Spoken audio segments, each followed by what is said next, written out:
coronavírus. Bem, a gente já deu uma atualizada dos números do coronavírus aqui no estado. Até então, são 117 casos confirmados. Desses 117 casos confirmados, o número cresceu muito. Por quê? Porque as secretarias começaram a fazer mais testes, 37 pessoas foram curadas, o restante que ainda está com o Covid está em casa, por isolamento domiciliar, porque tiveram sintomas leves. Infelizmente, o número de óbitos subiu, eram 5.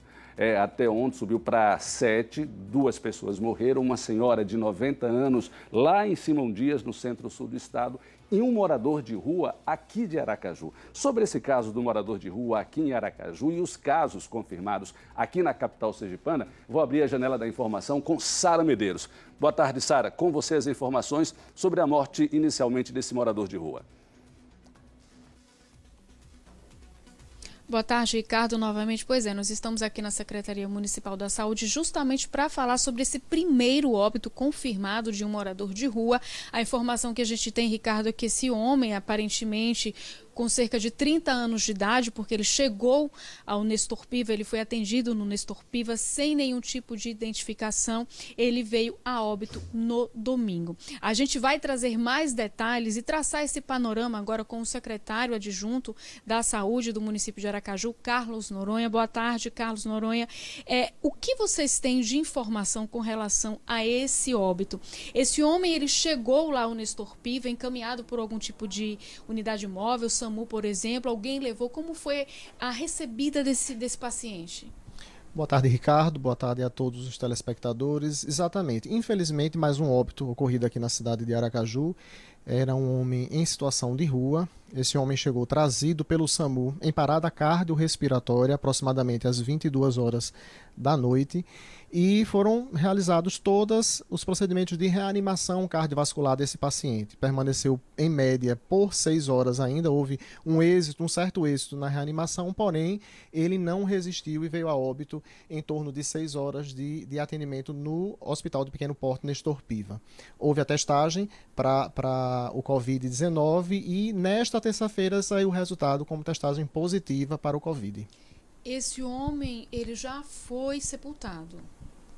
Ele já foi sepultado. Existe, inclusive, uma regulamentação do Conselho Nacional de Justiça que, para esses casos, inclusive de vulnerabilidade social, pessoas em situação de rua, não há necessidade inicialmente, inclusive agora, em relação à questão da pandemia, de fazer o reconhecimento inicial do corpo. Então, houve já o sepultamento desse rapaz, desse corpo, inclusive com todas as medidas sanitárias necessárias para o sepultamento, como, no caso, o invólucro do corpo e posterior sepultamento. Até o momento, nenhum familiar reclamou o sumiço dele?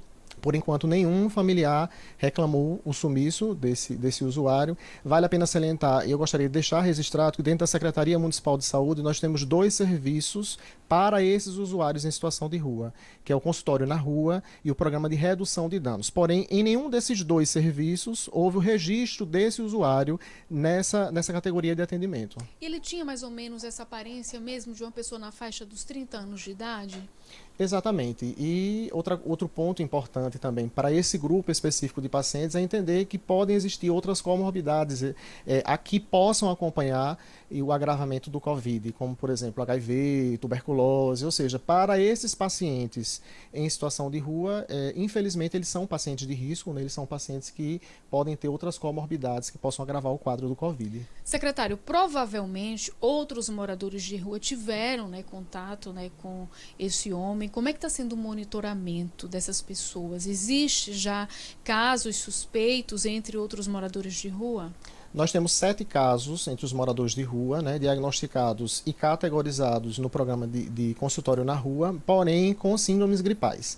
O que acontece é que são oferecidos a essa população 4 abrigos, através da assistência social do município, para que eles fiquem confinados e recebam todos os cuidados necessários.